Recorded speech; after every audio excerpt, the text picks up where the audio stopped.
Hello guys, welcome to my YouTube channel. आज मैं लाई हूँ आपके लिए एमएचसी या बायो का ही टॉपिक है, आईवीएफ ट्रीटमेंट। इसकी सारी प्रोसेस मैं बताऊँगी। तो सबसे पहले है इंट्रोडक्शन में हम जानेंगे कि आईवीएफ ट्रीटमेंट होता क्या है और उसे क्यों कराया जा सकता है। आईवीएफ ट्रीटमेंट एक्चुअली होता तो प्रेगनेंसी के लिए है, पर जो कपल एबल नहीं है बेबी प्रोड्यूस करने के लिए, या उनमें कुछ डिजीज़ है या कुछ बीमारियां हैं जो आप वो नहीं चाहते कि अपने बच्चे में हो, तो वो आईवीएफ ट्रीटमेंट लेते हैं।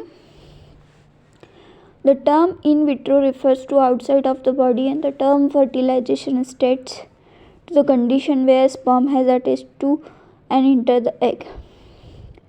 जो आईवीएफ ट्रीटमेंट होता है वो बॉडी के बाहरी आउटसाइड होता है, मतलब बॉडी के अंदर ये वाली ट्रीटमेंट कुछ भी नहीं होती है। इसे बाहर लैब में टेस्ट किया जाता है, जहाँ एक फीमेल एग को मेल स्पर्म से अटैच करके एम्ब्रायो तैयार किया जाता है और फिर वापस उसको फीमेल की बॉडी में इंटर कराया जाता है। Overall in vitro fertilisation is defined as the condition where the fertilisation take place in laboratory dish. जैसा कि मैंने बताया कि ये ट्रीटमेंट कहाँ होता है, लेबोरेटरी में होता है, लेबोरेटरी डिश के अंदर, इसलिए इसको आउटसाइड द बॉडी ट्रीटमेंट भी कहा जाता है। IVF is one of the technique of assisted reproductive technology. IVF एक रिप्रोडक्टिव टेक्नोलॉजी बन चुकी है। IVF is mainly employed to assist with fertility and avoid genetic problems। IVF treatment वही ले सकते हैं जो अपने जेनेटिक जो डिजीज़ है वो नहीं चाहते कि जो अब मेरे बच्चे में भी वही जेनेटिक डिजीज़ रहे, वो भी आईवीएफ ट्रीटमेंट ले सकते हैं। One complete cycle of IVF में टेक अबाउट 3 वीक्स, मतलब एक आईवीएफ ट्रीटमेंट लेने के लिए 3 वीक्स मिनिमम लगते हैं। The first successful test tube baby was Louise Brown, born on the year 1978, perform by doctor Robert ji. तो फर्स्ट आईवीएफ ट्रीटमेंट या टेस्ट ट्यूब बेबी बोले तो वो कौन सा था, लोइस ब्राउन का हुआ था 1978 में। तो ये है आईवीएफ ट्रीटमेंट जो प्रोसेस होती है वो।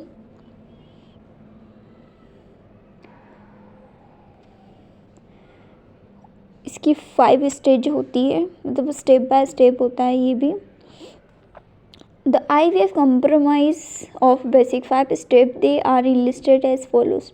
फर्स्ट होता है स्टिमुलेशन, मतलब सुपर ओव्यूलेशन। पहले मतलब फीमेल्स एग ओव्यूलेशन को बढ़ाने के लिए स्टिमुलेशन होता है। सेकंड है एग रिटर्न, मतलब फीमेल एग को निकालने के लिए होता है। थर्ड है इंसीमेशन एंड फर्टिलाइजेशन, ये मेल स्पर्म को निकालने के लिए होता है। फिर फोर्थ है एम्ब्रायो कल्चर, जो एम्ब्रायो को कल्चर होता है वो होता है। फिर एम्ब्रायो सिलेक्शन है, एम्ब्रायो ट्रांसफ़र। तो ये इसकी 5 स्टेप होती है। फर्स्ट हम पढ़ेंगे stimulation. It is also term as a super ovulation. Stimulation में क्या होता है, in a normal condition a woman produce an egg during its menstrual cycle. मतलब एक नॉर्मल कंडीशन में वुमन क्या करती है, एक प्रोड्यूस करती है मेंस्ट्रुअल साइकिल जब रहती है तब। However, IVF is a requirement of multiple eggs because use of multiple eggs increase the probability of developing available embryos।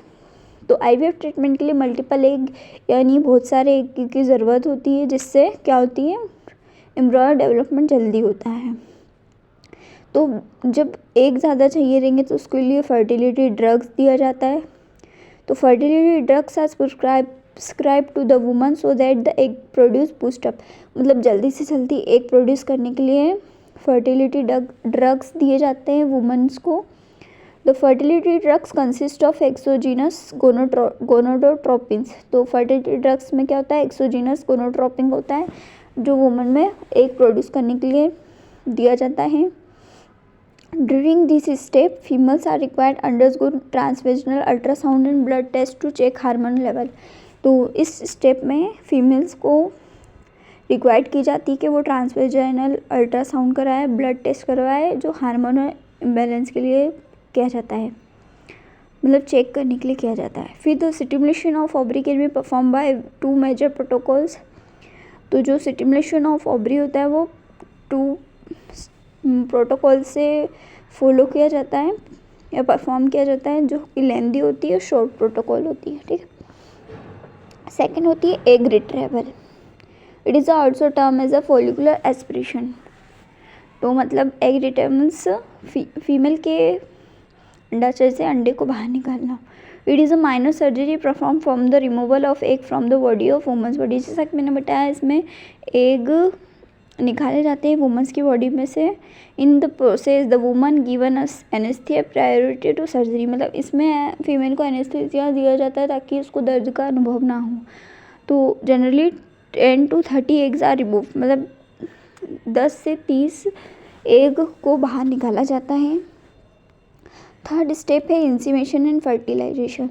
तो मतलब इंसीमेशन में क्या होता है कि मेल स्पर्म को निकाला जाता है और जो स्वस्थ और विकसित स्पर्म रहते हैं उन्हें लिया जाता है।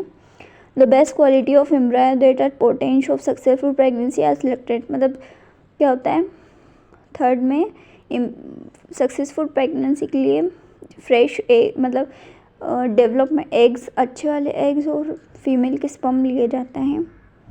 oocyte सिलेक्शन, जिसे oocyte सिलेक्शन कहते हैं। along with it the process called sperm washing is also conduct। इसी प्रोसेस में स्पर्म को वॉश किया जाता है और जो हेल्दी स्पर्म रहते हैं उन्हें यूज़ किया जाता है। In this process the inactive cells and seminal fluid are removed from semen in order to prepare it for fertilization। तो fertilization के लिए inactive cells और seminal fluid को रिमूव किया जाता है सीमेन में, ताकि वो जल्दी से फर्टिलाइज हो पाए। फोर्थ प्रोसेस है एम्ब्रायो कल्चर।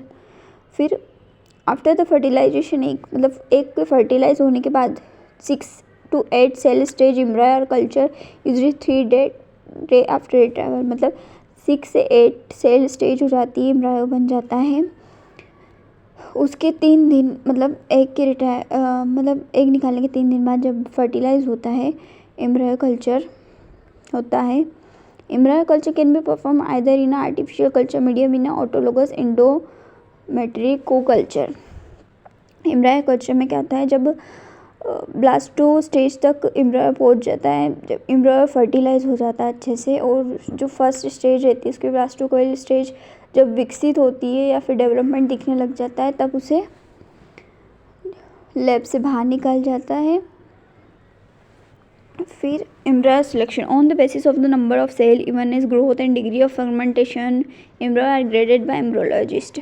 मतलब एम्ब्रोलॉजिस्ट की निगरानी में जब एम्ब्रायो ग्रोथ करने लग जाता है और उसमें अच्छा डेवलपमेंट दिखने लग जाता है। For the selection of embryo morphological scoring system is considered by best strategy the optimise pregnancy rate as well. मतलब जब जैसे ही वो जल्दी एम्ब्रायो विकसित होगा, उसमें स्टेज दिखा, वैसे ही प्रेगनेंसी मतलब उसके रेट क्या रहेंगे, अच्छे रहेंगे। Embryo that have reached 6 to 8 cell stage are then transferred 3 days after रिप्लाइम। मतलब 3 दिन बाद जब एम्ब्रायो डेवलपमेंट हो जाता है उसके बाद उसको ट्रांसफ़र किया जाता है। Embryo transfer to the number of embryo that are be transfer depend on the number of available the age of the woman. मतलब जब जो नंबर है एम्ब्रायो के वो किस पे ट्रांसफ़र करना रहते हैं, वो उस पर डिपेंड रहता है जो कितनी वुमन की एज है, और other health and diagnostic factor. मतलब वुमन की एज के हिसाब से और उसके हेल्थ इश्यूज़ के हिसाब से उसमें एम्ब्रायो ट्रांसफ़र किया जाता है। The best embryo are transfer to the patient uterus by means of thin plastic catheter. मतलब उस कैथेटर गोज थ्रू सर्विक्स। मतलब फिर फीमेल में कैथेटर में एम्ब्रायो ट्रांसफ़र किया जाता है, फिर वही कैथेटर वुमन की बॉडी में इंटर कराया जाता है किसके थ्रू, सर्विक्स के थ्रू, और वैसे एम्ब्रायो ट्रांसफ़र होता है। जैसे ये ट्रीटमेंट होता है इसमें रिस्क के भी मामले रहते हैं, जैसे रिस्क ऑफ IVF मतलब मल्टीपल बर्थ, मतलब एक से ज़्यादा बर्थ हो सकती है, फिर ट्विंस भी हो सकते हैं। फिर प्री मेच्योर बर्थ और लो वेट, मतलब वक्त से पहले इसमें बर्थ हो सकती है। लो बॉडी वेट मतलब इसमें कमज़ोर बॉडी भी हो सकती है। ओवेरियन हाइपर स्टिमुलेशन सिंड्रोम हो सकता है, मिसकैरेज भी हो सकता है, यानी गर्भपात भी हो सकता है। कॉम्प्लिकेशंस ऑफ एक रिट्रीवल प्रोसेस, मतलब जब एक कॉम्प्लिकेशन आ सकते हैं, जब एग को बाहर निकाल सकते तब। फिर बर्थ डिफेक्ट मतलब जन्मजात में कोई प्रॉब्लम हो सकती है। एक्टोटॉपिक प्रेगनेंसी हो सकती है। सो गाइड ये है। सो लास्ट एक conclusion, IVF is a new reproductive technology that is in high demand. IVF एक नई रिप्रोडक्टिव टेक्नोलॉजी है जो कि हाई डिमांड पर है। ये एक सोशल टेक्नोलॉजी भी है। सो गाइज ये है IVF ट्रीटमेंट। अगर आपको अच्छा लगा तो अपने दोस्तों को शेयर करें, मेरे चैनल को सब्सक्राइब करें और वीडियो को लाइक करें। Thank you.